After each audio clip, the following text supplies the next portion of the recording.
Mimrama miqtë An Heritage. Ky është emisioni 13 dhe unë do t'ju prezentoj sonte të parin Qamil Gjyrezin. Ai ka një narrativ përmi estetikën muzikore, për psikologjin, njëkohësisht edhe për bashkëpunimet dhe idetë e tija pikërisht për lamin, atë fush ku ai hulumton edhe ku kontribon ose më mirë them shkruan edhe jep edhe leksionet. Pastaj kam një emision klip timin përmi librin kohë. Ai është një pjesëtar i mrekullueshëm i dienive tona. Është një mrekulli ideore, po njëkohësisht edhe shoqërore, e cila patjetër duhet të jetë pjesë e jetës. Ai nuk është vetëm sot, ai ka qenë gjatë gjithë kohërave, bile ka qenë edhe në diktaturë. Unë do të bëj prezantime ashtu rastësisht disa prej librave të kohës time dhe përpara meje. Në pjesën e tretë, An Heritage 13, prezantoj me disa pamje të reja xhamin e Plumit. Paka shumë historinë e saj edhe njëkohësisht atë që mbetet vazhdimisht si kërkesë, daljen e saj nga uji në momentet e prurjes së mëdha. Prurjeve nga më të mëdha që ka drini, kiri ose dëshirat e jashtëzakonshëm. Ndiqeni An Heritage 13, besoj se do të mbeteni të kënaqur.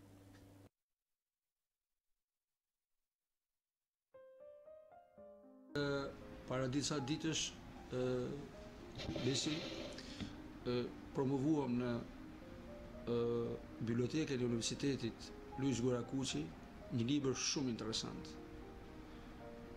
i domosdoshëm për shkencat humane, i domosdoshëm për studiusit, i domosdoshëm për artistët, natyrisht edhe për gjuhëtarët, për ato që studiojnë dhe merren me letërsi, dhe për mendimin tim, se sot nuk kam ardhur të prezantoj punën e Fubinit, as të flas për aktivitetin, shumë mirëfilli, mbasi aktiviteti pat një lloj promovimit, por desha të bisedoj me ty, me ju, edhe nëpërmjet ekranit tuaj, të themi diçka modeste, të thjesht për shikuesit, për estetikën muzikore. Dhe me thonë vërtetën, atë ditë në panel ishte profesor Edmond Buharaja, një profesor i estetikës muzikore në Universitetin e Arteve në Tiranë. Aktiviteti u organizua me bashkëpunim me Fakultetin e Shkencave Humane të Universitetit, pikërisht me dekanën Mimoza Priku.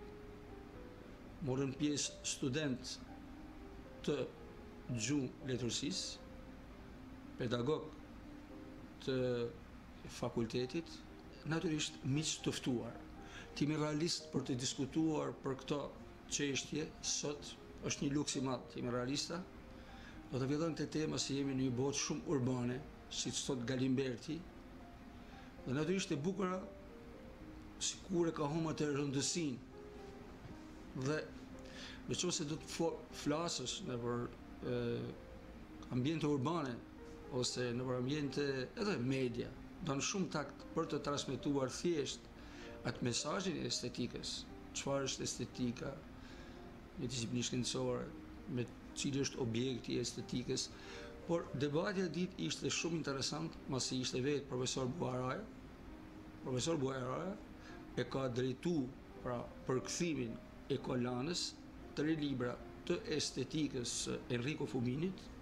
Enrico Fubini jeton ende, është gjallë, është torines, është 80 e sa vjeç, studiues i mirëfillt, është fisnik, mora vesh, pra ka kushte për të studiuar, ka studiuar gjithë jetën e tij, profesor në universitete shumë të rëndësishme të Italisë, të Spanjës, të Amerikës, dhe libri është përkthyer deri në Kinë, në Turqi, pra në Gjermani, në disa vende.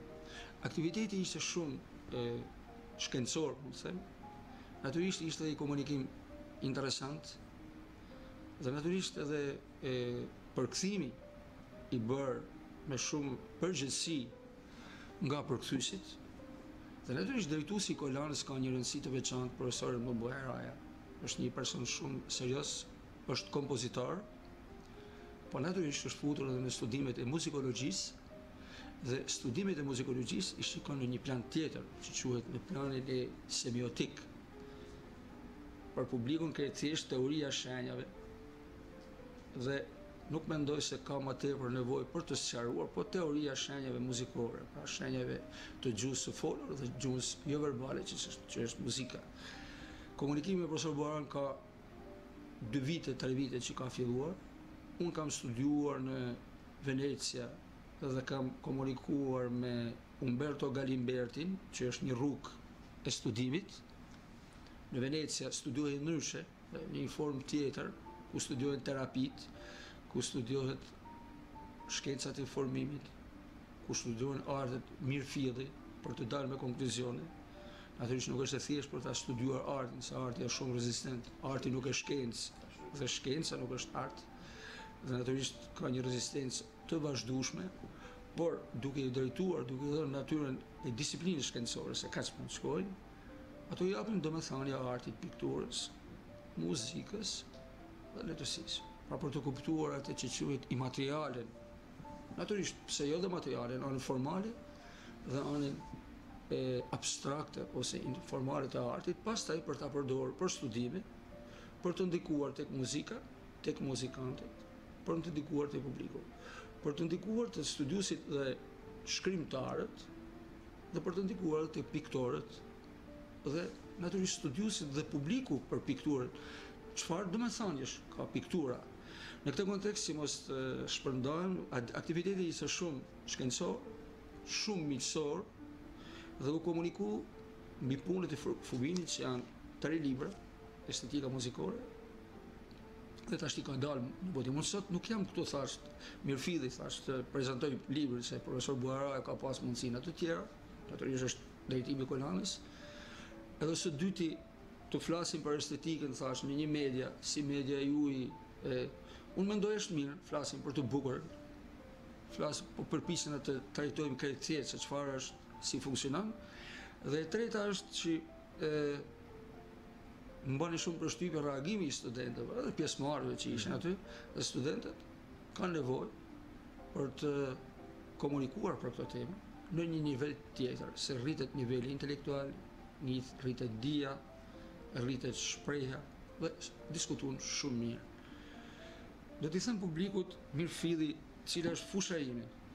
Unë mirëfilli jam muzikant, por ka 14 vite që studioj psikologjinë e artit dhe natyrisht performancën. Nuk jam muzikolog. Muzikolog do të thotë dijem i muzikën, por fatmirësisht jam futur në rrugën e terapive, terapitë e artit, pra që do të thotë kura nëpërmjet artit. Kura nëpërmjet artit është një fjalë shumë e madhe, por mund të them që natyra e ndijore, emocionale, kuptimi dhe natyrisht loja e artit, si ndikon arti tek individi.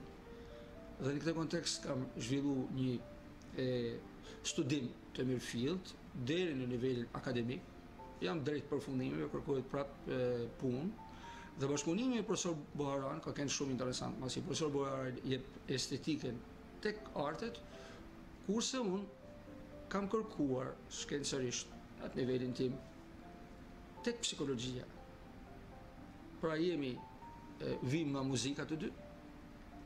Profesor Buaraj është kompozitor, shkruan shumë mirë, ka edhe një lidhje me muzikën, pasi është nipi i Vexhi Buaras, natyrisht edhe nipi i Fehmi Ibrahimit, një kompozitor të shquar, natyrisht i përmendim këto, po ai ka vepër në vet. Por e përmendi profesor Buaran në konceptin se ka qenë jashtëzakonisht i hapur me mua, duke më dhënë sistematikisht literaturën për fushën ku ne studiojmë. Dhe dalim me konkluzion për të botuar këtë libër, i cili është një libër shumë i mirë, sinqerisht i mirë. Pra tendenca për mos shpikur, tendenca për të mos krijuar plagjatura, tendenca për të dalë me konkluzione që një libër të shërbej pothuajse të gjithëve, se estetika muzikore mund të shërbej të gjithëve, sidomos shkenca humane dhe natyrisht edhe artit. Profesor Buaraja ka dalë me konkluzione përfundimtare që duhet të botohet Enrico Fobini. Enrico Fobini në 3 punet e tija, që është libri i parë nga antikiteti deri në 700, libri i dytë nga racionalizmi barak tek simbolizmi romantik dhe pozitivizmi, mendoj që krejt thjesht simbolit, dhe natyrisht romantika dhe simbolit, t'ja themi publikut krejt thjesht ashtu, dhe elementet pozitiv në studimin e të bukurës estetikës tingullit. Natyrisht pozitiviteti nga njëherë sjell edhe konkluzione edhe shkencore dhe artistike. Pra, tendencat pozitive janë ato që kanë krijuar edhe disiplinë shkencore të estetikës, që është Baumgarten, njësia Kantit e tjerë, por edhe tek arti, ndikon edhe tek arti edhe tek si disiplinë shkencore. Kurse libri i tretë është nga reagimi antiromantik te poetikat e avantgardës. Në momentin e ardhjes së poetikave të avantgardës, fillon ajo që quhet postmoderne. Destruktohet teksti dhe rreth viteve 60-70 kemi fillimin e elementeve postmodern tek mendja, tek arti, tek sjellja, pse jo tek shkenca, dhe vetëm nëpërmjet muzikës dhe konkluzioneve të studiuesve të estetikës së muzikës dhe semiotikës së muzikës, mund të themi se tashti përfundimisht i jemi në moderne, pra që quhet 2012 ai ishte kur epoka ose filloi të ndihet mirëfilli tek e gjithë mendja, birës edhe të sjellja. Mendoj një diçka të thjeshtë është edhe të menduarit ka një konotacion tjetër. Edhe ana formale ka një konotacion tjetër. Edhe ana informale ka një kuptim tjetër. Unë, me të thënë vërtetën, do të referohem librave, por bashkëpunimi që bëjmë me shkencat e humane e shoh shumë të rëndësishëm. Janë shumë dashamirës dhe mikpritës, është një bashkëpunim ku kërkoj ndihmën e tyre, masi në hipotezën tonë është edhe zgjidhja shkencore të bëhet gjustësisht. Të them vërtetën, unë nuk vi nga shkencë, unë kam studiuar gjermanistik, por në studimet e mirëfillta gjustësore duhet një punë shumë e madhe. Dhe konkretisht do të thellohet tek studimet gjustësore të gjuhës shqipe. Mund të studiosh gjitha gjuhët e botës dhe është shumë e rëndësishme studimi i gjuhës tonë dhe me thënë vërtetën aty deri dhe struktura të menduarit, të sjellërit, etnia jonë është shumë e rëndësishme. Bile për mua gjuha është një diçka shumë e rëndësishme. Unë bile me thënë vërtetën në gjendë rastin, nuk kam studiuar, kam kërkuar që të ndërtoj atë që quhet, ose të krijoj atë që quhet, ose të hulumtoj atë që quhet standardi muzikor.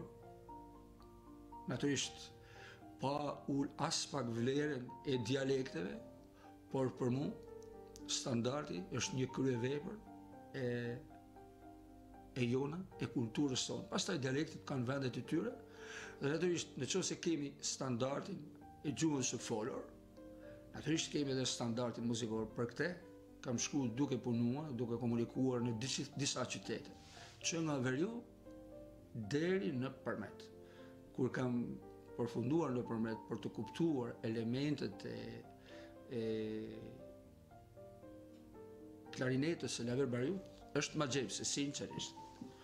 Edhe flas me shumë, jo pasion, po me profesionalizëm, jam nganit nga edhe kultura e përmetit, nga mënyra e komunikumit të përmetit. Kanë disa arketipe të çuditshme, kanë një kulturë të veçantë, dhe siç folëm më përpara, ajo përshtypja e madhe ishte që mas përmetit vjen Konica, që është edhe vendlinja e Fajkonicës, që është një terren shumë i rëndësishëm, një pjesë shpirtërore, kulturore e jona. Dhe në këtë kontekst mendoj që po i bëjmë mirë me standardin muzikor. Natyrisht kemi edhe dialektet muzikore, siç është dialekti geg, po i themi, ose i verut muzikor. Natyrisht pastaj kemi polifoninë toske dhe polifoninë labe, bile, ti jem realist dhe du me kënë në shkencë, prap bashkëpunimi me profesor Vasotolen më ka dhënë shansin për të kuptuar rëndësinë e isopolifonisë. ajo isja është kaq e rëndësishme për kulturën tonë, sa që ajo ndikon shumë në të gjitha planet. Dhe natyrisht në qovë se atje kemi klarinetën e Naverbariut ose atë muzikë arketipiale të jugut, në Shkodër kemi jarë, të cilat janë një kryevepër e kulturës sonë që duhet një studim. Dhe në këtë kontekst gjithmonë që mos të shmangem në ajo që jam këtu sot për të folur për estetikën, bashkëpunimi me këto dy personazhe shumë të tjerë dhe kërkimi im shkencor duke nga njëherë dhe duke tentuar të ofrohem realitetit, them të së vërtetës, masi teknikisht në botën postmoderne ka një teori që askush gjanë se është e vërtetë, është reale. E vërteta është diçka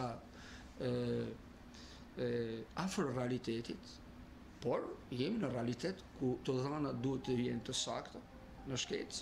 Dhe në studimin e artit ose në kërkimin shkencor të disiplinave të artit, duhet të kemi të dhëna.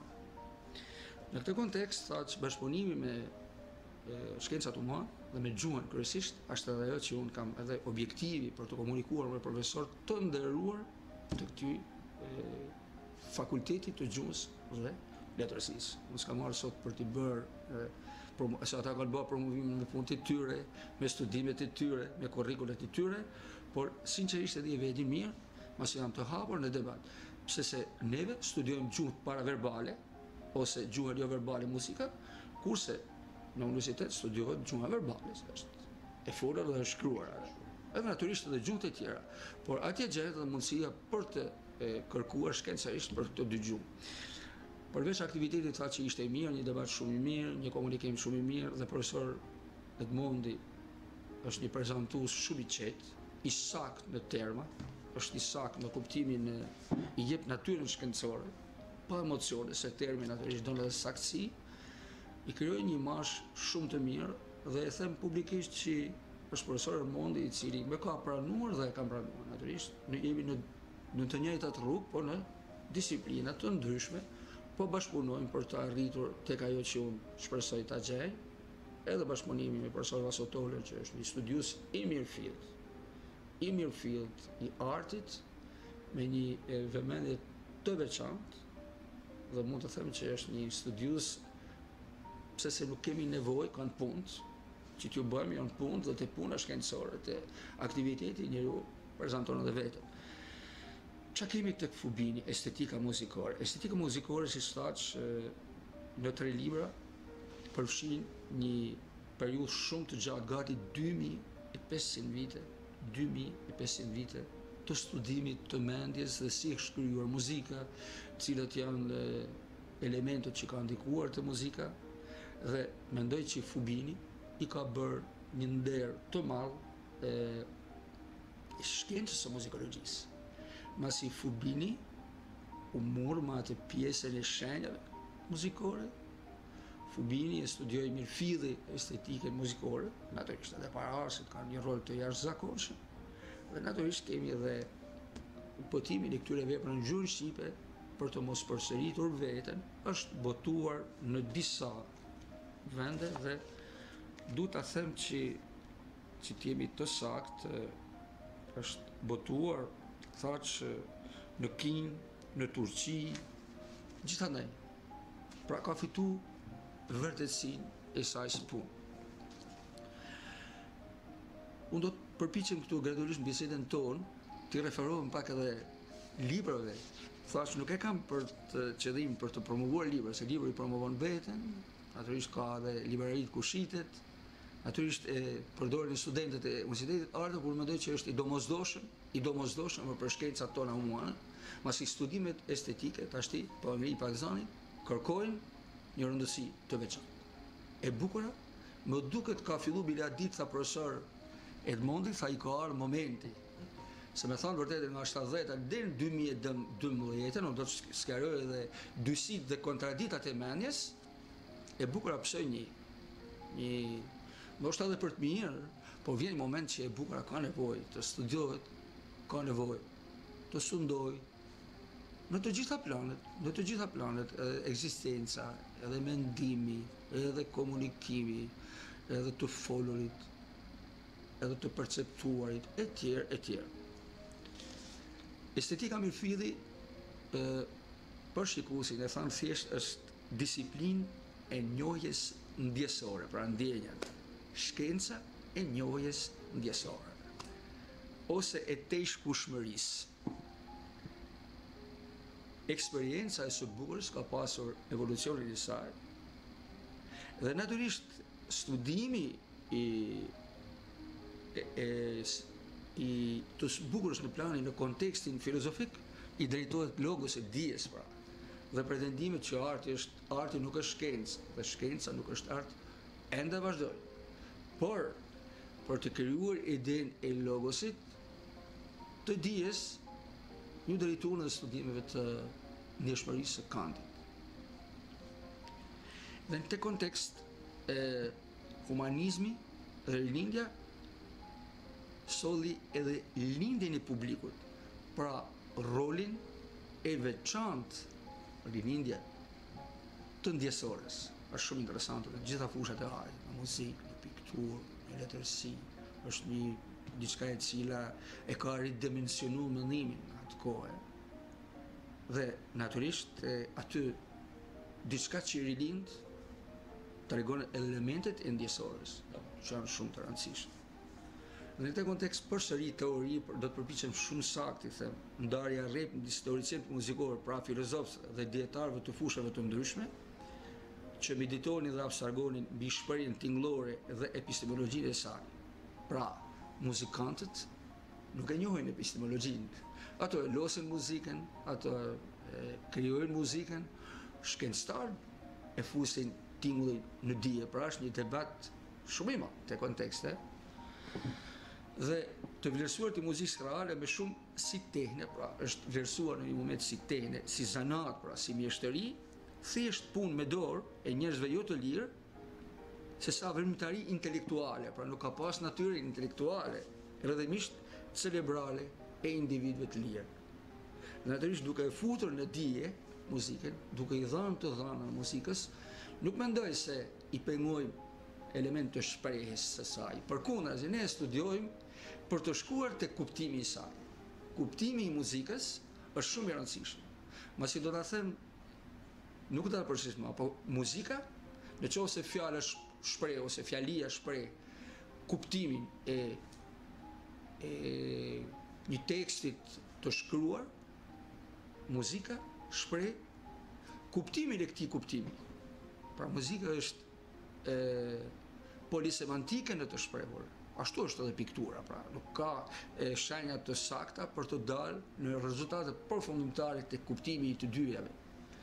Kurse fjala natyrisht ka fituar simbolikën e saj, dhe tek fjala ne mund të japim më shpejt kuptime, por për të kuptuar kuptimin e kuptimeve duhet patjetër studimi i tingullit.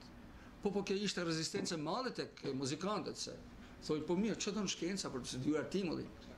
Dhe jo më larg se di, nëse kam një symaskop i cili mat herc, e keni parasysh, unë e fus me një herë muzikën atë që quhet disiplinë shkencore, dhe janë të dhënat atë.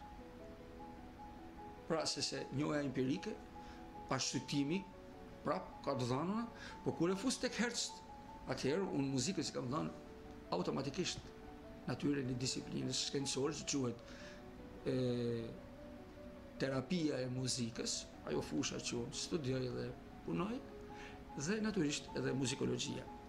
Natyrisht një koncept tjetër i shprehjes tingëllore me tepër si shkencë se sa art. Prania e aritmetikës, numrit absolut, pretendimet muzika dhe matematika, pra tendencat për ta drejtuar drejt matematikës, dhe organizimi i lartësive dhe sistemeve modale e shkallëve, ju lutem për publikun, do të ishte janë shkallë modale, që krijojnë një lloj alfabetit tashmë, pra siç është alfabeti i gjuhës së folur. Kemi edhe alfabetin e muzikës. Një rol të madh për studimin e muzikës ka pasur edhe Hanslik i cili në vitin 1854 flet në gjermanisht, muzikalisht shënin, për të bukurën në muzikë,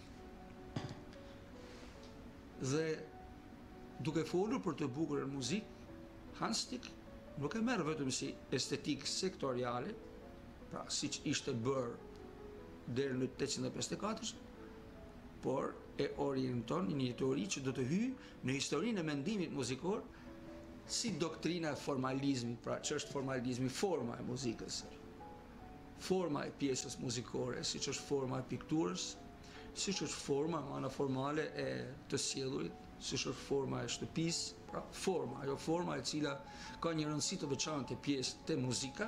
Dhe natyrisht pastaj vjen ajo përmbajtja, ku është edhe dyshia, debati ndërmjet formës dhe përmbajtjes muzikore. Forma është diçka e prekshme, është tingulli, kurse përmbajtja është imaterialiteti i muzikës, imaterialiteti i subjektit. Dhe në këtë kontekst Hanslik e futi studimin e estetikës muzikore në një drejtim të ri, duke i dhënë formën e studimit të muzikës. Dhe natyrisht e gjithë kjo është e bazuar në teoritë e Adlerit, i cili për Adlerin, një psikolog, ne kemi Sigmund Freudin e famshëm, instiktet, se i flasim për ditë, për publikun, instiktet, intuita, pastaj vijnë arketipet, kryemodelet, Carl Jungu i famshëm. Dhe pastaj një psikologji shumë e rëndësishme është Rogeri, që subjekti është në qendër të komunikimit, që thotë subjekti është i mirë, thotë, por nuk e kanë kuptuar.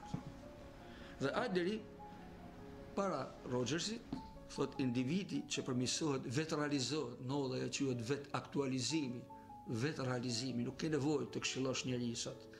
Natyrisht këshillimi është një profesion, dhe ka shumë këshillues të mirë, bile se në Shkodër, po njeriu ka një aftësi të jashtëzakonshme të vetë rregullohet, të vetë aktualizohet, të njohin veten. Dhe në këtë kontekst, në studimin e muzikologjisë, studimet e Adlerit, pra pati një rëndësi të veçantë. Dhe në këtë kontekst kemi umfang, metoda unë-cilë, që do të thotë fillimi, metodat dhe qëllimi, der Musikwissenschaft, që është 1885, ku studiohet objekti, muzika si formë, si thash, u fut në formalizëm, parë me Hanslik, metoda, sistemi historik dhe sistemi sistematik, sistemi si studiohet, dhe qëllimi, zbulimi i së vërtetës dhe i përparimit të së bukurës. Pra, tentojnë që atëherë të punojnë me të vërtetën, dhe natyrisht, pra e bukura pas ka dhe përparimin e saj, shumë interesante, ka motivet e saj, ka etapat e saj të zhvillimit në një botë të caktuar. Kam shumë dëshirë të flas qartë dhe saktë, masi, me thënë të vërtetën, publiku është që të mos të krijojmë enfaze, nuk jena në duke lektoru, por du me thonë publiku diska për të cilën shpresoj të ndikoj. Edhe vetë estetika e muzikës është një disiplinë ndërdisiplinore, pra nga një herë dhe personalisht më është thonë, pse futën fushën e filanit, po jo më kam një fushë terapit, e cila është një disiplinë ndërdisiplinore. Unë nuk jam duke u futur në fushën e X-it, Y-it. Imagjinoni, terapia ka 12 ndërdisiplina për të studiuar, për të dalë me konkluzione mirëfilleta, dhe fjala terapi është një fjalë shumë e madhe, magari të paktën për të shkuar drejt elementeve të parë të ndikimit, të krijimit emocioneve dhe ndjenjave të caktuara, pse jo të përmirësimit, por në nivele shumë ku mund ta quajmë modeste, se nuk është kollaj. Edhe psikoanalizë nuk është kollajshme, edhe tek neve masi individi nuk ka atë konteksti jonë është shumë interesant, por gradualisht do të zënë vendin e saj, siç ka gjetur në të gjithë botën e qytetnuar, dhe njeriu duhet të dëgjojë për të kuptuar, për të vetë aktualizuar, Dhe pikërisht është kjo muzika që, si që tha Bob Dylan, tha, pse më dha tha titullin? Për që më dha tha? Unë nuk jam letrar. Muzika tha është për ta dëgjuar. Muzika është për të lujtur. Dhe në atë moment teksti pa të pësuar një goditje. Një goditje, masi vetë teksti është një makinë e cila vetë teksti, edhe teksti i shkruar dhe i folur si tekst, ka ata problemet e veta, dhe ato thirrën Bob Dylan. Dhe ai tha, më zotni, ju më thirrët, më duhet gabim. Masi muzika është për të lujtur dhe për të dëgjuar. Piktura për të shikuar, pse jo për të ndjerë, kurse letërsia për të lexuar. Kurse fjala për të dëgjuar. Për të dëgjuar mirë dhe për ta kuptuar tjetrin. Në këtë kontekst të studimit të estetikës si disiplinë ndërdisiplinore, pra edhe estetika krahas terapisë së muzikës, fusha e profesorit Edmondit, ka disa disiplina. Dhe tek libri i parë kemi kapitullin e parë ku Fubini trajton muzikën tek poemat homerike, 2 Platoni, Aristoteli dhe kriza e pitagorizmit, tema Margaret Paktën të them si nën tema, dhe pastaj është nga bota antike deri te Mesiri. Me do thënë të vërtetën, besi, para se të vinja këtu, unë i kam lexuar libra thash, dhe natyrisht nuk ka justifikim as në publik, as para atij që i ke hyrë kësaj punë. Don saksi, don qetësi, don nërveprim. Por shpresoj që edhe qëllimi i ardhes në bisedën të këtij emisioni ju shumë interesant është për të folur për këto tema, të cilat nuk janë përfundimtare, dhe të gjitha këto tema zhvillohen, përmirësohen, studiohen në qetësi, duan kushte, por tek media shpesh me qëllim janë drejtuar për t'i bërë publike. Ka disa individ që nuk e pranojnë këtë punë, mu më pëlqen. E kam vendos të flas për këtë tema, t'i drejtojnë publikut, qoftë edhe atij që nuk ka njohuri të caktuara. Pse jo? Pse mos flasim për temat të cilat zhvillojnë atë që quhet të menduarit. Jemi në një botë ku mendimi ka një rëndësi të veçantë. Unë punoj si formator, unë fakt mirë filli jam trombist, jam muzikant, po kam pas shans për më marrë me këtë rrugë. Kur them shans, përpiqem që këtë shans ta mirë përdori, ta kontrolloj, dhe jam me teorinë që ka lidhërat, unë nuk ja shoh dhamë, që thonë anglesht. Dhe në art nuk kam teori konkurrencët, në art kam rrugët e artit. Arti është për vetë, gjithë secili ka artin e vet, ka etapat e vet. Kurse studimet e mirëfilleta duan saksi shkencore, duan qetësi, duan diskutime. Imagjinoje për të studiuar problemet emocionale të muzikës, duhen me ditë të tana. Për ta kuptuar Kantin, kem realist, po e them publikisht, as unë vetë nuk e kam në kuptim, super kuptim për Kantin, por ka një rol të jashtëzakonshëm tek ndjenja, tek ndjenja Kanti, pak ndjenjat e pastra, shumë jashtëzakonshëm Kanti. Kështu që shpresoj të mos përsëris thash vetën, po kjo ishte edhe qëllimi i ardhjes këtu në këtë studio, edhe miqësinë që kemi, edhe komunikimin që kemi, edhe debatin që zhvillojmë në jetën publike, shpesh edhe nganjëherë dhe ka edhe keqkuptime të caktuara, por kur merr përsipër njeriu, atëherë njeriu është i vendosur për të thënë fjalën e tij. Dhe kur e them, jam çliruar, masi është një shprehje jashtëzakonshme që thotë verba volant, fjala fluturon, skripta manet. Dhe natyrisht edhe bashkëpunimi jon i ka hershëm, bile edhe me humor, si më thu kusho, me humor. Profesori Gjyrezi, siç tha një mik i joni, tha jena dhe kena një lloj mënyre të komunikimit, po me personalitete të ndryshme, rrugë të ndryshme, dhe vi për të zhvilluar diçka me publikun e një televizioni. Jam i hapur për kritika. Bile sot pata një debat, kam kritikuar pikturën. Dhe ato ishtë thonë, po mirë, ti si e për pikturë, ti e për burim, thonë. Jo, i thonë, mirë, okej. Më jepni, unë do t'ju jap artikujt e mi që kam shkruar për pikturë, dhe ju natyrisht jam i hapur për të kritikuar artikujt e mi, për të futur një debat. Dhe nëse e shoh të arsyeshme, do t'ju jap përgjigje. Më tregoni ju për cilin piktor ju artistët e arte figurative keni shkruar ju një herë të parë. Pse nuk i promovoni ju artistët e tuaj? Pse nuk i kritikoni? Dhe në te kontekst duhet ta kuptosh tjetrin kur i futet një rrugë. Kam dëshirë që tjetë e transmetuar, unë jam muzikant me trombën, po jam futur këtyre rrugë me shanse, përse një herë jam treguar shumë i kujdesshëm për të arritur drejt disiplinës shkencore të dhënave, punës, komunikimit, media, dhe vjen në moment që do të heshti. Dhe do të tregoj që është shumë interesante këtu për publikun, se janë dhe momente që një rrugë ka nevojë me hesht. Ajo që quhet moderne dhe postmoderne, e përmendni, dhe kur e përmend tavolinë, ato ishte humor dhe rëndësia, se këto janë çështje sëdimore, thash. Dhe bën aty në bibliotekë, duke cituar, duke përkthyer, duke i rilexuar, se nuk jemi edhe kaq perfekt në memorie, dhe kam cituar për të dysit, ajo që edhe fola aty për të kuptuar mirëfilli postmoderne, është shumë interesante. Dysit dhe kundërshtit e mendjes.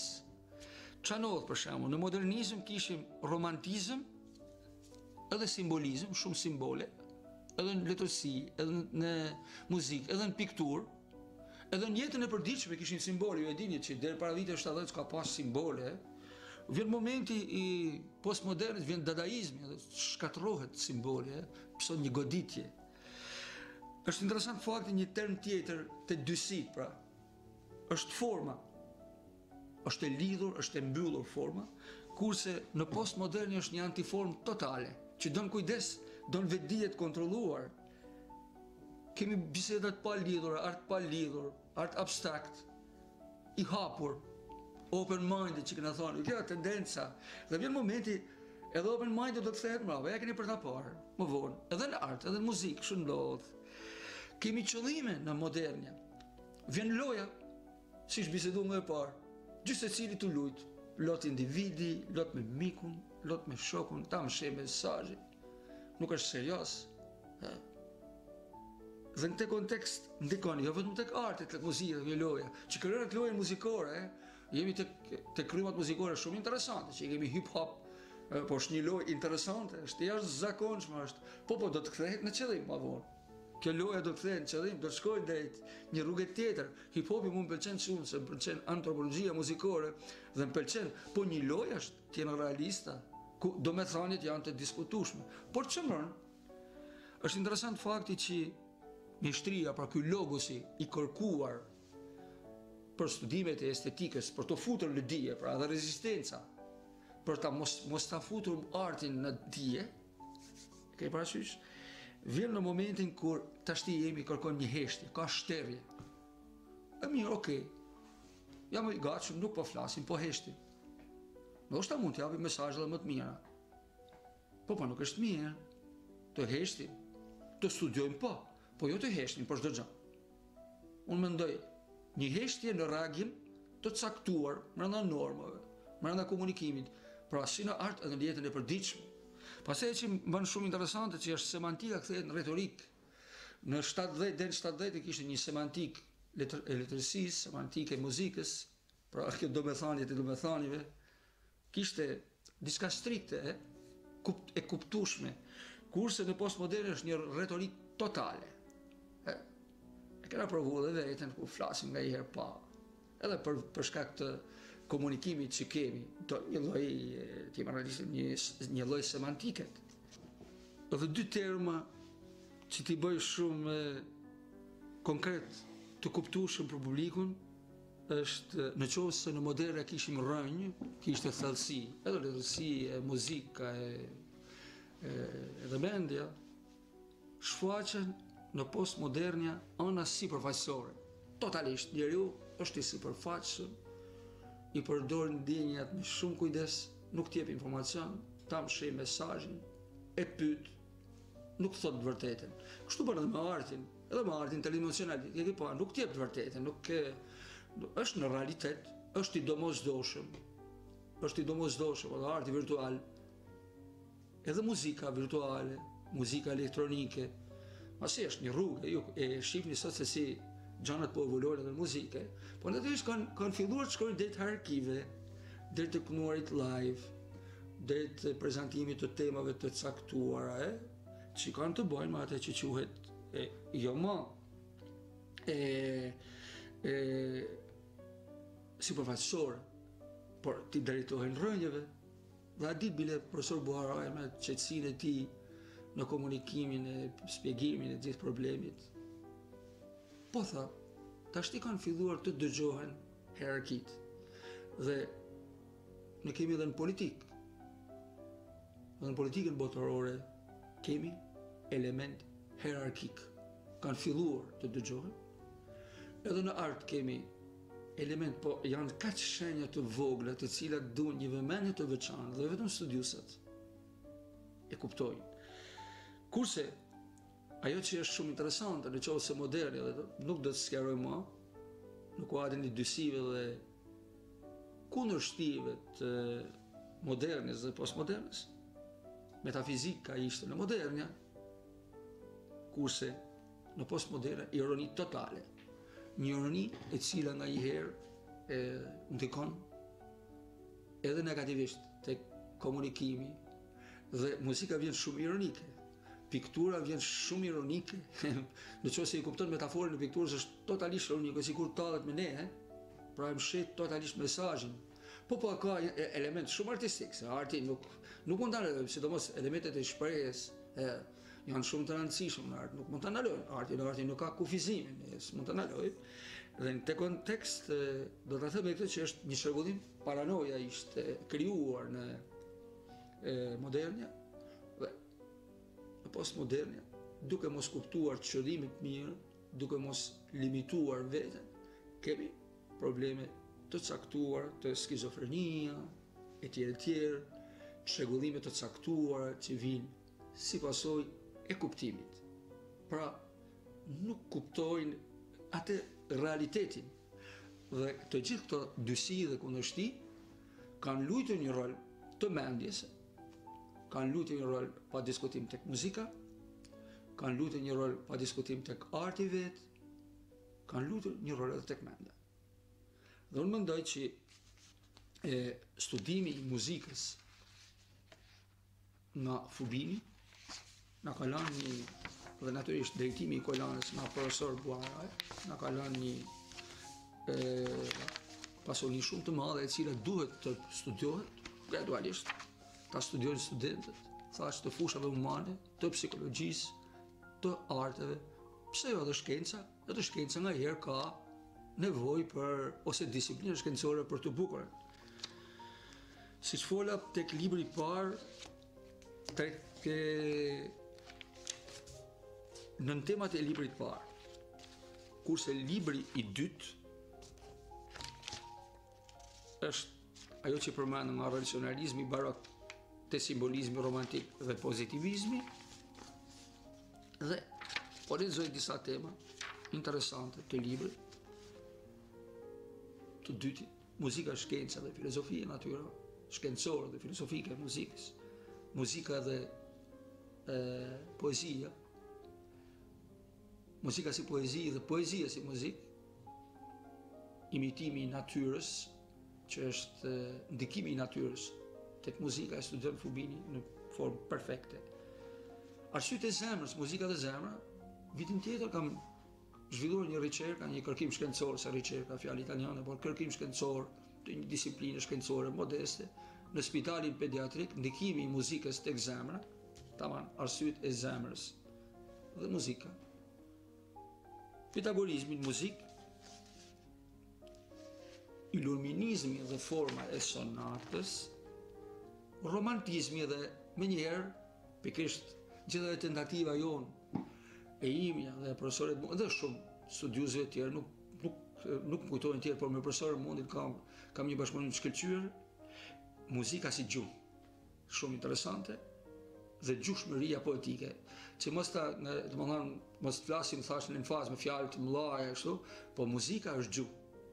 Siç është gjuha folur është edhe muzika, dhe këtu Fubini e shkruan shkëlqyer, muzika dhe publiku, që vjen hajne, ku thash publiku ka një rol të zakonshëm edhe në përcaktimin e ndjeshmërisë, se publiku jep domethënie, nëpërmjet njëjës, nëpërmjet kuptimit, dhe Nietzsche, ku është kriza e arsyes romantike, fillon kriza, dhe bashkërisht edhe në planin filozofik edhe kulturor.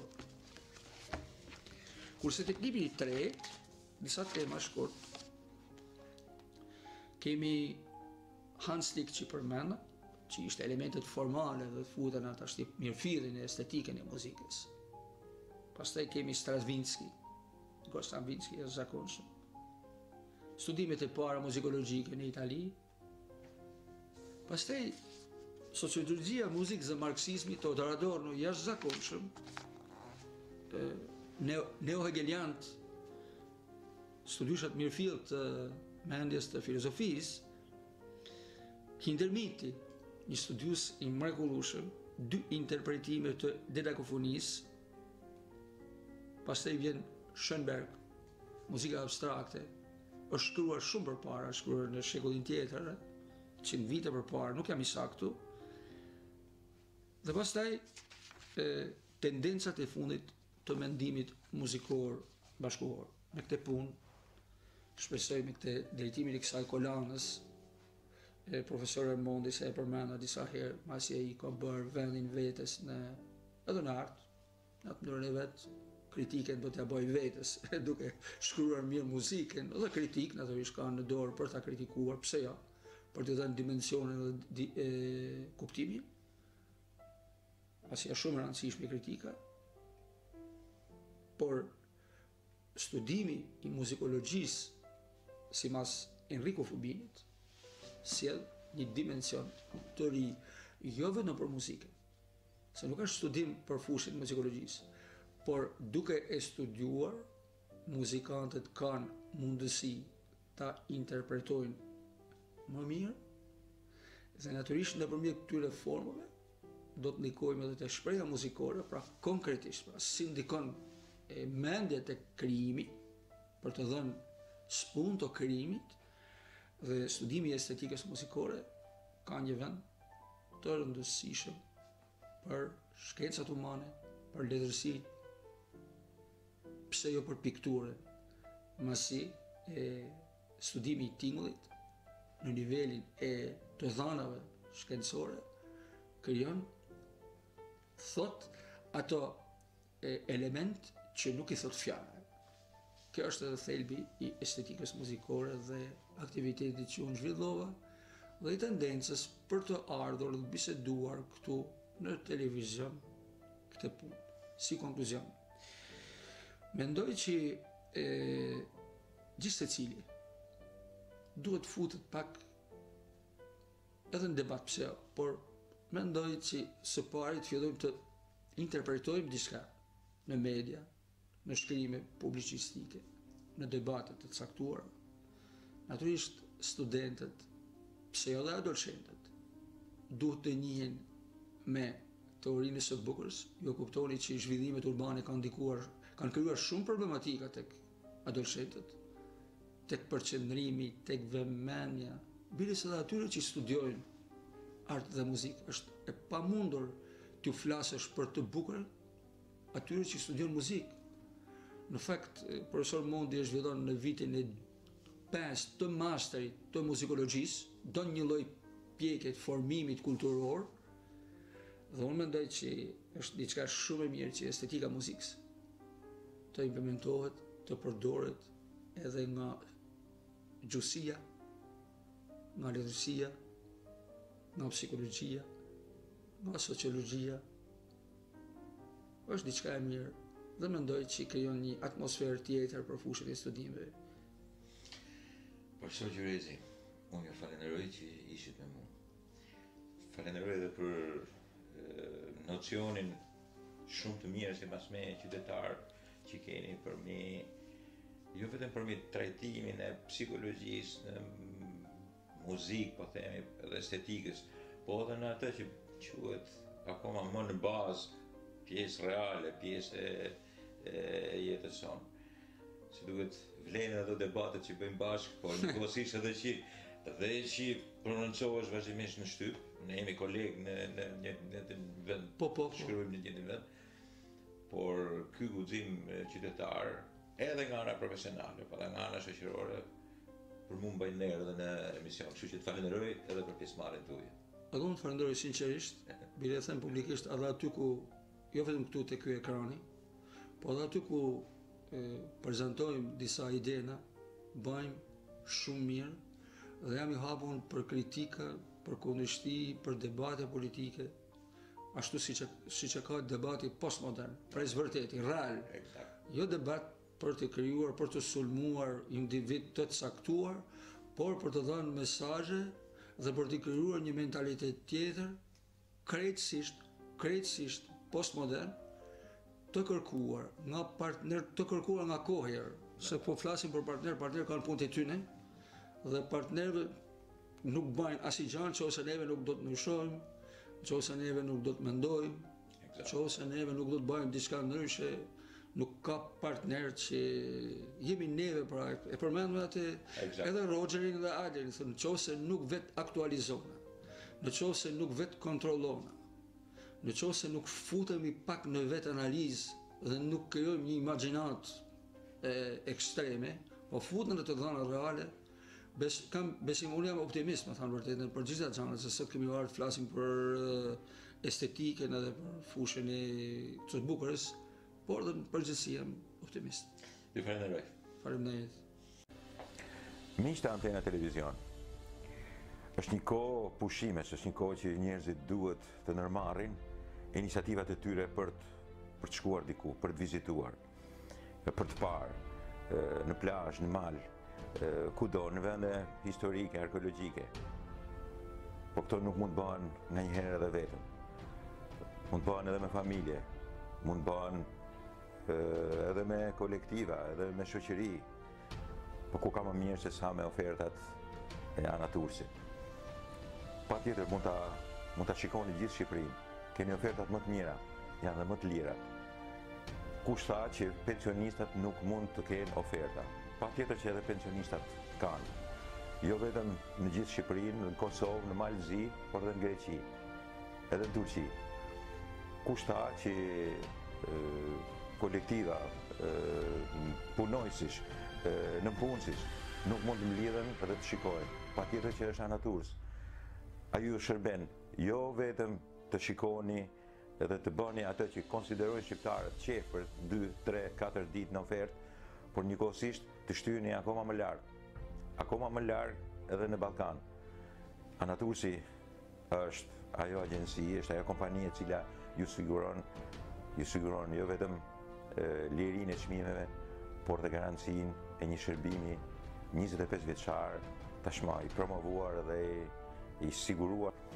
Por ka dhe diçka tjetër, ka dhe diçka shumë të rëndësishme. Respekti që ka Ana Turs për atë që konsiderohet turisti, për atë që konsiderohet klienti, është e vështirë ta gjeni në kompanitë e tjera. Janë të gjithë shtresat e popullsisë që mund të gjejnë veten e tyre pikërisht në atë mrekulli që është jo vetëm shëtitja, jo vetëm turizmi, por njëkohësisht edhe mënyra më e bukur për ta bërë një weekend, për ta bërë një dalje në trevat shqiptare, në Ballkan, në Greqi, në Turqi, në mënyrë të shkëlqyer. Besojeni Ana Turs, kompanisë e cila ka 25 vjet eksperiencë dhe këtë eksperiencë e ka vënë në shërbimin tuaj.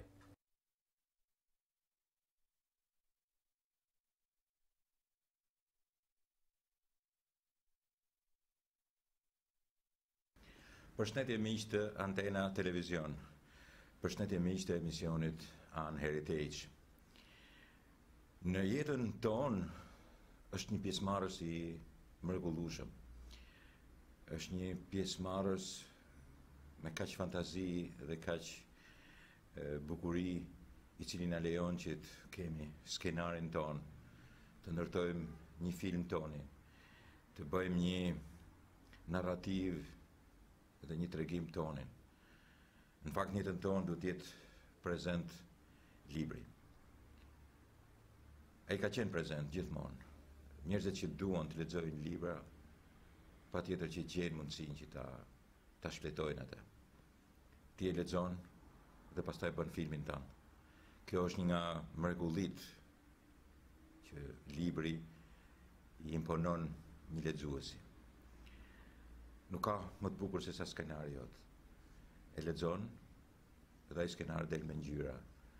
Personazhet mbështillen, sillen, luftojnë, dashurohen, duan, armiqësohen me njëri tjetrin.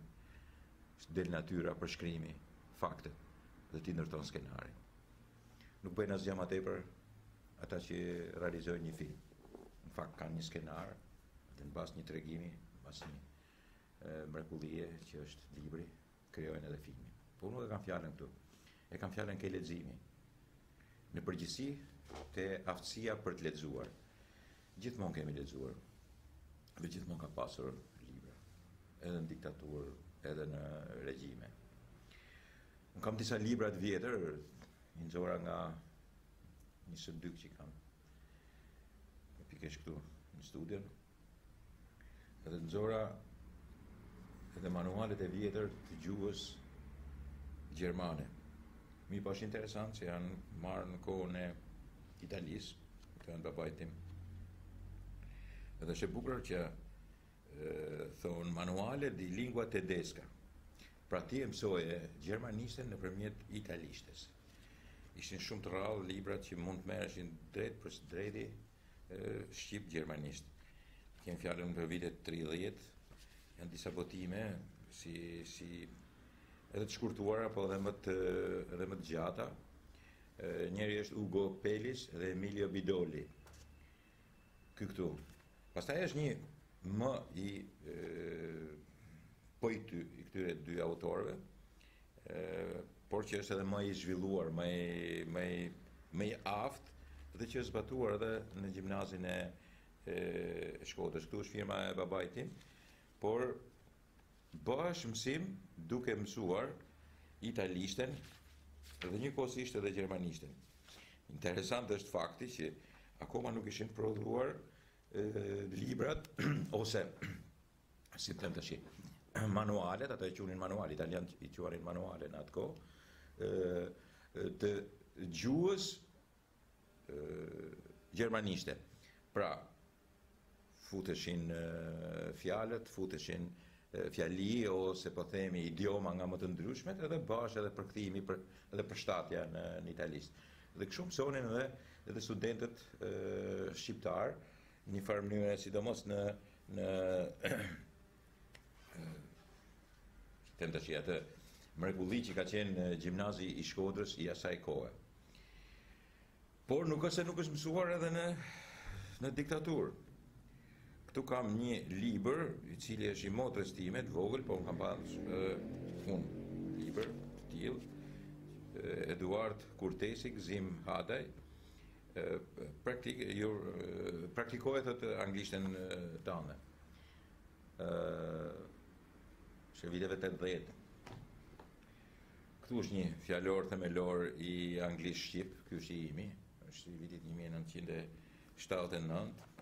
Është fjalor shumë i mirë. Shtëpia botuese e librit shkollor, Tiranë 1979. Dhe akoma nuk i kanë vu kush janë autorët. I kishin këto metoda. Ka edhe të famshmin ndrejtje gabimesh në fund të librit, e bënin këtë. Ishin shumë skrupuloz. Bënin edhe gabime, po e ndrejshin në fund të librit. Çfarë duhet tregoj me këtë? Duket sikur mësohet anglishtja tani dhe sikur mësohen gjuhët e huaja tani.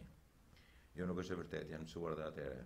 Bile janë mësuar me shumë skrupulozitet, me shumë vëmendje të madhe. Bile nga herë dhe me shumë dëshirë. Shpeshherë anglishtja është edhe interpretu si gjuhë reaksionare. Kishte edhe nga ato të egzaltuarit, kur unë kam bërë në shkollë. kemi mësuar anglisht. Është mësuar edhe anglisht. Megjithëse shanim imperializmin amerikan edhe social imperializmi sovjetik, vazhdonte disi rusishtje, por u fut edhe anglishtja dhe është mësuar edhe më përpara. Letërsia pastaj është zotruar nga natyrisht ishte ideologjia, po edhe librat ishin. Kam një libër voluminoz i cili bënte 7 lek. Është një roman i Nasho Jorgaqit. Shtëpia botuese është në infrashri gjithmonë dhe quhet Mërgata e Qyqeve.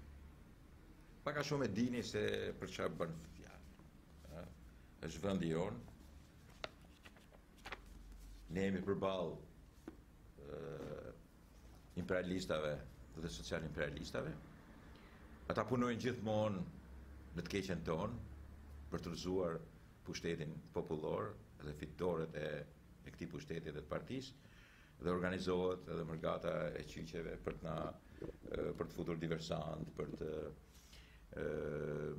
bërë diversion, për të rrëzuar pikërisht këtë pushtet. Një farë mënyre ky libër i Nasho Jorgaqit për këtë flet. Ishte kohë diktature, ishte kohë regjimi.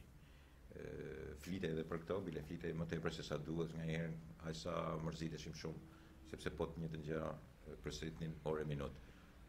Por romani është romani Nasho Jorgaqit, Mërgata e Qyqeve. Janë bërë dhe filma mbi bazën e tij. Një nga më të mrekullueshmit libër është Libri i Xhungës nga Kipling. Është një botim i vitit 1962. Edhe e lexoni. Është e ka përkthyer Gjyrezi, Shtëpia botuese në infrashri. Ka një parathanie çfarë është Libri i Xhunglës. Përkthyer nga italishtja e krahasuar me origjinalin anglisht. Dakor, Gjyrezi e përkthente nga italishtja, ishte një italianofil, po themi, edhe një shumë i mirë i gjuhës italiane, por këta e kishin krahasuar edhe me anglishtin. Vazhdojnë atë skrupullin. Ka një parathanie dhe pastaj trajtohet edhe mauti. Keni pa edhe filma kartone, po edhe njëkohësisht film të madh të Walt Disneyt ose Hollywoodit. Se kjo është historia Libri i Xhungës. Më e bukur se mbrapa çmimi bëte 25 lekë. Ishte shtrejtë, nuk ishte kaq lirë. Pavarësisht se librat ishin lirë, por shtrejtësh. Janë në qarkullim thotë letërsi për fëmijë, autor të huaj, edhe si e trajton. Pieraku dhe Kalsoni, Tri lejthit, Mi u vogël budalla. Vazhdojnë autorët rusë, megjithëse jemi në 62-shën. Megjithëse ai i pari është autor perëndimor. Afrika, Gjirafrika, Ora, 12 muajt. Janë Koval, Marshek, Kondroshenko, janë vazhdojnë autorët rusë. Petja, unë dhe Stomet, Lenko. Jemi në vitin 1962. Pastaj është Jack London, me tregime. Super botim, nuk e kam këtu, do ta kërkoj se patjetër ekziston, është në shtëpi. Na ishte se ç'na ishte, Marshaku. Mihalkovi, Ariu gjeti një lull, për rrallë. Kemi pas edhe teatr, kemi pas edhe karton në atë kohë, ashtu, e bënin. Ariu gjeti një lull. Gojana, Krivell, roman, Ernest Glenville. Kurse nga Efetjevi, Vajza nga Stalingradi. 1962, ky është libri i Xhunglës, Del Mogli, Tiranë 1962. Është një libër i mrekullueshëm, ishte në bibliotekën e Pionierit edhe të Rinisë. Ky është një libër, patjetër që edhe ky libër i takon motrës time, unë isha shumë i vogël, po dhe Kopraci, është drejtoria e botimeve shkollore, Tiranë 1964, ju zbatohesh bibliotekave të Rinisë edhe të Pionierit, po ishte edhe në Landën mësimore, edhe është Kopraci i Molierit. është libër i time motre, Juza Bekteshit, në atë kohë, dhe është e gjithë kryevepra e Kopracit. Bëhesh në shkollë, studiohesh në shkollë, në mënyrë të jashtëzakonshme. Në fillim të librit, në faqen e parë, 17 copë kishin prodhuar, formati 64, u dorëzua për botim të 22/64, doli nga shtypi 16/5/1964. Edhe është një parathënie që prezanton se kush është Molieri. E gjithë kryevepra e Molierit në këtë libër duhet ta lexonin patjetër, ta konspektonin dhe ta dinin. Në diktaturë, Molieri. Tash duhet pyesin veten, a e njohin? Në atë kohë ime motër ka qenë 15 vjeçe. Sa e njohin 15 vjeçat sot? Gjeniun e letrave, gjeniun francez të letrave. Pastaj ka pas patjetër pjesë të ideologjisë, por në shërbimin letrar. Alex Çaçi, përmes Greqisë heroike, tregon partizanët. Ndërmarrja e 7 botimeve dhe shpërndarjes. Tiranë 1949. Është me një, po tregon pak edhe aventurat me britanikët, me amerikanët, bashkëpunimin e partizanëve shqiptar me partizanët grek. Ky është i imi. Dhe na jepte biblioteka e pionierit, e quhet Guximtarët e Vegjël. Ishte titulli i një tregimi, po se më rënd kishte shumë tregime tjera. Që ku është këtu? Shtëpia botuse në Infrasi, brigada e qepet malit. janë trombocitet, nuk e di, vullnetari me i vogël, tuneli do bëhem kur s'ka litër si gjyshi, etjera, etjera. Të lexonin pionierët, do edukoheshin. Krahas ideologjisë, kishte edhe gjëra shumë të vlefshme. Ky është një botim i mrekullueshëm, 7 lekë, i vitit 1983, i rrethimit Shkodrës. Është kryevepra e Barletit, me një parathënie të gjatë, e libri i parë, me drejtohet fort i nditur i princ Leonard Loredani. Parathënia.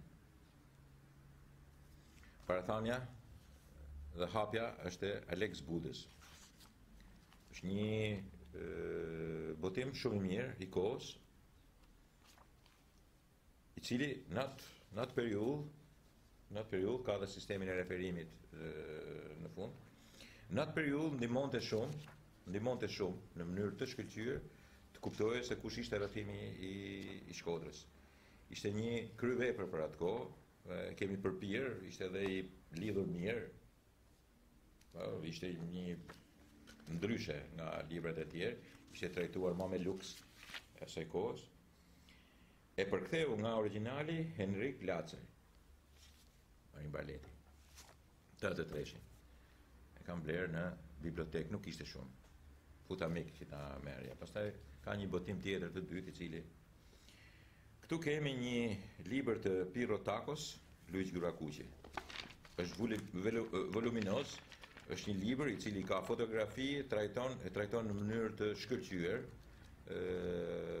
heroin e popullit, jo vetëm patrioti, po heroin e popullit Luiz Gjyrakuqi. Patjetër që patriot, po patriot janë shumë, heroi i popullit janë pak. Edhe në atë kohë, do ta studionim, është letër këmbimi, janë fotografit, janë shumë të dhëna të cilat e bënin pikërisht Luiz Gjyrakuqin të ditën në të gjithë Shqipërinë. Është vitit 1980. Pas kam bërë dhe disa llogaritje në fund.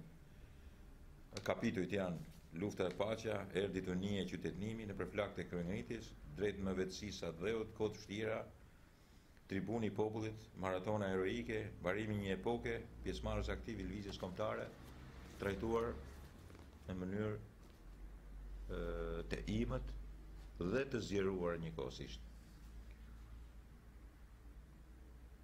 Ky është një libër i babait. Botimi ndërmarrje shtetënore, botimi shpërndarje, 1947. Është një botim i Roskin, jeta e Maksim Gorkit. Patjetër që në Shqipëri do lexohesh Maksim Gorkit. Edhe ishte libri. Patjetër është pjesë e ideologjisë, po Maksim Gorki është edhe person i jashtëzakonshëm, jo vetëm me romanin Nëna, po edhe me letrat e tij.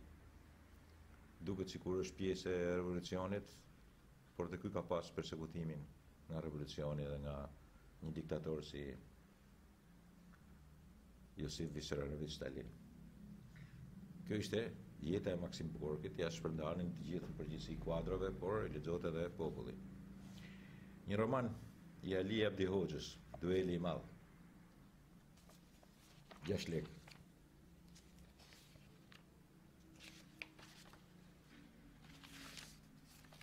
Vështirë se kanë vendosur nga herë, por është me 20.000 kopje. Redaktor është Fatmir Gjata, kopertina nga Safo Marko. 1975. Shkruaja Mjal Duri. Në 74 është mbaruar.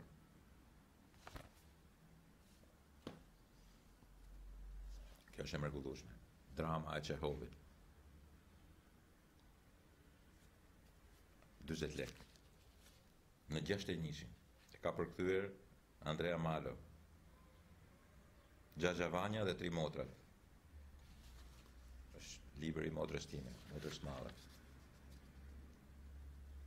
Redaktor është Donika Omari, korrektor letrar është Necla Turkeshi, piktor Safo Marko, redaktor teknik P.A. Golli.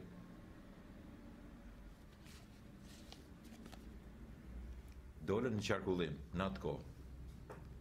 William Shakespeare, Ëndra i natë e vere, Henri Barbus, Zjarri, e kam edhe atë. Ibseni, Hijet, Leonid Leonov, Pylli Rus, Jaroslav Hashek, ushtari i mirë zhvek, kryevepër nga më të pëlqyrat e shqiptarëve.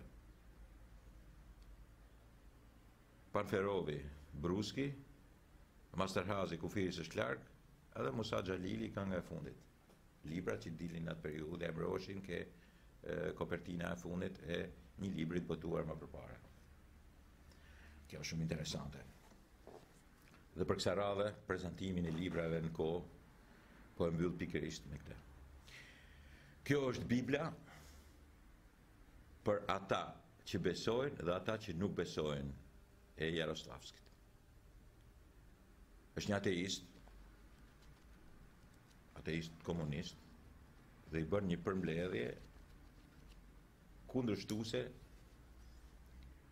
Biblës.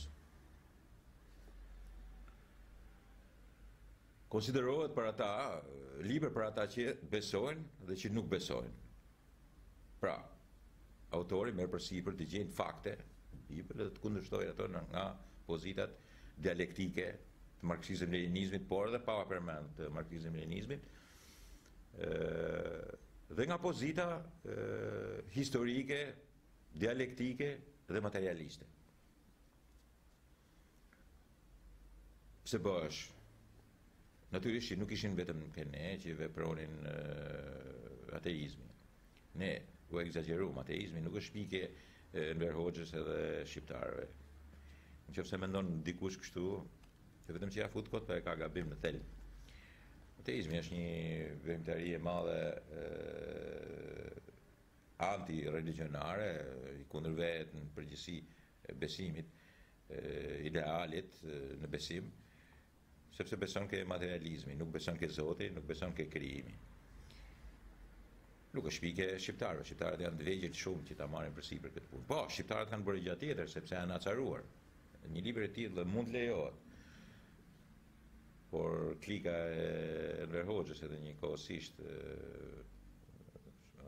egzagjerimi politik ideologjik i joni vrau njerëz, i dënoi klerik, prishi vende kulti. Këto janë krime.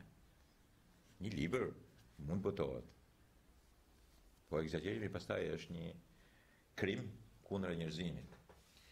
Nuk janë dënu këtu këne njerëzit, merren me gjëra tjera, po jo me dënimin e jo librit, që libri nuk mund ta dënoj kërkush, ai është pjesë e mendimit, e opinionit, po krimit që bëhet në një zbatim ideologjik pas një lloj marrëdhënie me moralin edhe me humanitetin. Që desha të tregoja me këto libra. Janë shumë libra tjera. E para desha të tregoja që është lexuar. Dhe sot lexojmë pak. E dyta, nuk është e vërtet që nuk është botuar, është botuar. Mas edhe është censuruar, por mundësia për të lexuar ka qenë. Kush është e keqja e leximit pak? E keqja e madhe e leximit shumë pak ose as pak është produkti njerëzor pa bazament kulturor dhe njëkohësisht pa referenca historike, filozofike në jetën e tij. Ky lloj elementi i cili sot është me shumicë, jo vetëm nuk interpreton mirë realitetin, por dhe projektohet gabim në të ardhmen. Këtë gjë e them pa asnjë lloj ndrojtje, sepse vërtetohet për ditë, jo vetëm në anën kulturore, artistike, por dhe atë politike, shoqërore, të një pikërisht shoqërie e cila nuk ka në bazament leximin, sistemet e referimit në lexim dhe njëkohësisht kulturën e përgjithshme, por edhe atë profesionale. Dikur kemi qenë regjim dhe kemi lexuar më tepër se sa tash në demokraci. Kjo është një fatkeqësi e madhe. Gjithsesi, historia këtu është.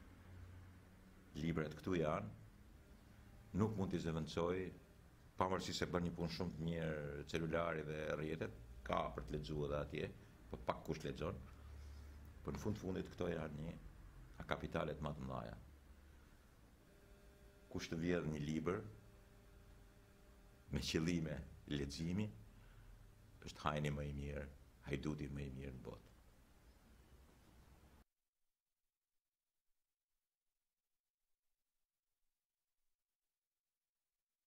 Miqtë e emisionit Heritage. Kjo është xhamia e Plumit. Në fakt është një monument kulture, është një vend religionar, është një ndërtim arkitektonik i jashtëzakonshëm, jo vetëm për Shkodrën, por gjithë Shqipërinë. Ai është një monument kulture, po ka prej vite e vite, që në periudha ujrash të dëndur, në periudha përmbytjes, vazhdon që ndrojë në ujë.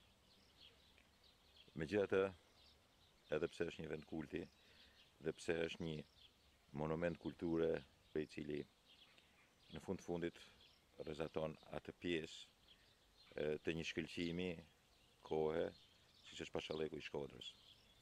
Pikërisht për këtë vëmendja dhe njëkohësisht mundësia për ta nxjerrë nga ujrat duhet ishte akoma më e madhe. Shumë përpjekje janë bërë, por akoma nuk është bërë e mundur që në kohë përmbytjes, në kohë shirash, në kohë debitesh të mëdha ujrash, ajo mos të rrethohet pikërisht nga uji. Gjithsesi, ju ndiqni edhe klipin, i cili do t'ju sqaroj jo vetëm për historinë e saj, por njëkohësisht edhe me pamjet e mrekullueshme të një arkitekture dhe një vendi kulti të jashtëzakonshëm jo vetëm për Shkodrën, por edhe për gjithë trevat shqiptare. Studiuesi shkodran Hamdi Bushati shkruan se xhamia e Plumbit është monumenti historik më i bukur ndër gjithë objektet e tjera të lagjes tabake. Është ndërtesa madhështore artistike në stilin turko-arab që ka tërhequr interesin e vazhdueshëm të vizitorëve. Xhamia e Plumbit është vepër e Mehmet Pash Plakut. Pllaka e gdhendur mbi portën e xhamisë është një dokument i padiskutueshëm që shkruan se kjo xhami është një vepër e ndërtuar në vitin 1187 Hijri, që që me kalendarin e sotëm gregorian korespondon me vitin 1773. Të dhënat e kronikanëve të kohës tregojnë se Mehmet Pash Plaku xhamin e ndërtoi me gurë të gdhëndur e të sjellë për i popullit në sistemin zinxhir, prej Gjyrezi deri në vendin e ndërtimit. Pasha jo vetëm investoi, por e mori pjesë direkt në ndërtimin e xhamisë. Tregojnë në një anekdot e cila thotë se kur një fshatar donte t'i paraqitej pashës një ankesë personale dhe kishte marrë vesh sa i ndodhe në mes të punëtorëve, nuk po e dallonte. Ai ishte i veshur thjesht, rastisi të pyeste vetë pashën se ku gjindej dhe mori përgjigjen që të priste pak. Pas përfundimit të punës, pasha u vesh zyrtarisht dhe doli përpara Allxhiut, që mbeti i prekur nga thjeshtësia e tij. Në fakt, Smail Bala tregon se xhamia është ndarë në dy pjesë. Pjesa e jashtme që ishte pjesërisht e pambuluar dhe salla e faljes, e mbuluar me një kubet madhe afërsisht 15 metra të lartë, aq është edhe lartësia e xhamisë. Pjesën e jashtme, pjesa e hyrjes në xhami, faleshin besimtarët që vinin me vonesë dhe kishte përmasa gjatësi 15 metra dhe gjerësi 13 metra. Kjo sallë kishte 4 dyer, 4 dritare në ballë të hyrjes, 4 në anësore në majtas dhe 3 dritare në anësore të djathtas. Të gjitha dritare ishin me grila hekuri e të stilizuara. Kishte edhe 2 dritare nga një anësore që janë të sallës faljes. Harqet dhe bordurat anësore dritareve që gjenden në pjesën e hyrjes xhamisë janë zbukuruara me dekoracione bimore, imitime të formave bime të luleve. Pjesa e brendshme, salla e faljes, ishte në formë katrore, 10 me 10 metra. Ajo ka derën e hyrjes dhe një paradhom të hapur nga salla, ose vendi ku rrinte imami në xhami. Në fasad ka 5 dritare të vogla, ku njëra është më e lartë, gjithashtu salla ka 8 dritare poshtë dhe 4 lart. Kubeja është 8 këndore, ku secili kënd ka një dritare të vogël. Ka pasur edhe çardakun prej drase, armak dekorativ, shkallë drase për të ngjitur në çardak, që komunikonte me derën për të ngjitur minare. Në mes të kubes që mbulonte sallën e faljes, kishte të varur dhe zinxhir hekuri, një shandan me kandila qelçi që fillimisht funksionojnë me vaj ulliri, më vonë me vaj guri e llampa elektrike. Dyshemia ka qenë e shtruar me çemento dhe me materiale izoluese nga lagështira, përsipër ishte shtruar me qilima. Ka pasur edhe rafte për vendosjen e kputzëve, por më interesante ka qenë se salla e faljes ka pasur edhe kanalin e zërit, që dëpërtonte nëpërmjet mureve në të gjitha ambientet e xhamisë. Minarja është ndërtuar me gurë të gdhëndur, të lidhur me hekur dhe pikur me plumb. Ky objekt kulti me vlera të mëdha besimi e qytetërimi ka tërhequr mendjen e studiuesve dhe sidomos konsullit francez në Shkodër Hekardit, i cili shkruante se vetëm njëra nga xhamit të tërheq me shumë vëmendje. Xhamia e Plumit e ndërtuar nga Pasha Bushatli i Shkodrës dhe këtë Hekardi e nxirrte në shumë prej shënimeve të tija. Kjo xhami, kupolat e saj ka të mbuluara me plumb dhe të mbështetura me kolona graniti, me kapitelet të urdhit Korintas. Në të kohë, në xhamin, Pasha ndërtoi urën e Kirit. Ura ka qenë ndërtuar me lumin Kir në vitin 1768, jo shumë larg vendet ku ujërat i derdhen në bun. Ajo u shërbente për të lidhur qytetin me fshatin e Madh Bachallek. Konstrukti i fortë i kësaj ure, harqet e larta të guximshme si dhe gigantizmi i saj paraqesin një pamje që gjithsesi të imponohet. Është interesant se sipas Hekardit ura dhe xhamia ndërtuar në vitin 1768, pra 5 vite më herët se shkrimi i gjetur në pllakën e derës xhamisë. Te viti 1768 është koha e fillimit të projektimit të ndërtimit të xhamisë, ndërsa viti 1773 është viti i inaugurimit të ndërtimit plot. Studiusi dhe albanologu i njohur i shekullit të 19 Johan George Hani përshkruan me nota brillante natyrën për xhaminë e Plumbit. Kundër të tjera mund të theksojmë nga juglindja, syrit shef fushën e Drinit dhe vargjet e bukura të maleve që si një panoram vinë njëri pas tjetrit. Përpara shkon rruga e gjatë e lagjes tabakëve në mes kodrave të Kirit, i cili në perëndim të kodrës Kalash bashkohet me Drinin. Me lumin Kir është ndërtuar një urë guri me të cilën lidhen lagjen e Bachallekut. Lagja e tabakëve ka një xhami të bukur të mbuluar me pllaka plumbi. Një studius i njohur italiani Ermanno Armao ka shkruar për disa vepra ndërtimi me vlera si ura tjera në Shkodër. Ai do të thoshte vëreni hartën tonë dhe shih në atë kohë në shekullin e 17 ishin 2 ura, ndoshta prit druri, njëra më bun, më poshtë se sotmja prej hekuri, dhe tjetra me lumin Kir, e zëvendësuar 100 vjet më vonë me një urë guri kur u ndërtua dhe xhamia e Plumit në vitin 1773. Ura e gurit me Kir është rrëzuar nga ujërat e rrëmbyeshëm të Drinit në vitin 1880. Kjo urë gjinden mes xhamisë Plumit dhe urës sotme të Bachallekut. Vlen të kujtohet se ura e ndërtuar nga Mehmet Pash Plaku, Bushatliu, ku ndërtoi lagjes së jashtme dhe tabake, kishte lidhje me rrugën tregtare Shkodër-Lezhë të shekullit të 18. Ndërtuesi dhe themeluesi i xhamisë Plumit Mehmet Pasha ka pasur varrin dhe tyrben ngjitur me xhamin në anën e djathtë të murit me skutën për nën minare, në pjesën e qarkuar me hekurat e trash, të që i kishte mbuluar me pullas, siç e vërtetojnë fotografitë e vjetra. Si rezultati i përmbytjeve të vazhdueshme, llumi i lumit ka arritur deri në dritare duke mbuluar dhe varrin e pashër, cilin flitet se është veti i dytë. Një studius shkodran shkruan se varri i dytë, tu sipas godanave, ka qenë Ibrahim Pasha, ndërsa në hyrje të oborit xhamis ka një ndërtesë vogël ku brenda saj ka pasur një saraxh uji. Xhamia, si çdo objekt tjetër i ndërtuar nga dora e njeriu të shëndeshur në dekada me pasojat e shekujve, ai për të përballuar këto pasoja ka pasur nevojë disa herë të riparohet, gjë që konfirmohet për të parë në vitin 1863, në vitet e pushtimit austro-hungarez 1916-1918, xhamis fatkeqësisht ju dëmtua shtresa e plumbit duke u grabitur. Në vitin 1920, ky dëm u riparua.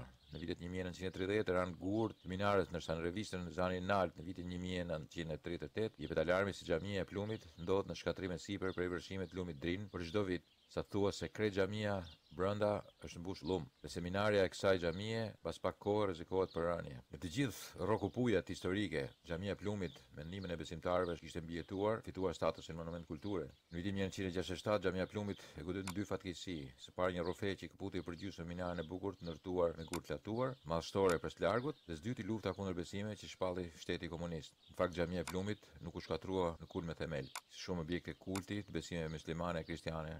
Si çdo vepër që është ndërtuar në emër të Zotit dhe për xhamin e plumit me 16 nëntor, në vitin 1919, vjen dita e lindjes. Afisa Brikoçi me një miting madhështor ku morën pjesë besimtarë muslimanë e katolik, deklaroi rihapjen e këtij tempulli të Zotit, kthye normalitetit. Por ky normalitet sot rrezikohet jo më nga ideologjitë, por nga vërshimet e ujrave të drinit, që shpesh pa mëshirë kërkojnë të përpinë jo thjesht një objekt kulti, por një monument besimi, qytetërimi, bashkëtese ndërshekullore të shkodranëve dhe shqiptarëve. Xhamia e plumit është një monument kulture në mënyrë arkitektonike i ndërtuar shkëlqyer dhe njëkohësisht është një vepër tërësisht e pashallekut të Shkodrës, atij pashallekut të shkëlqyer shqiptar fundit 1700-s dhe fillimit 1800-s.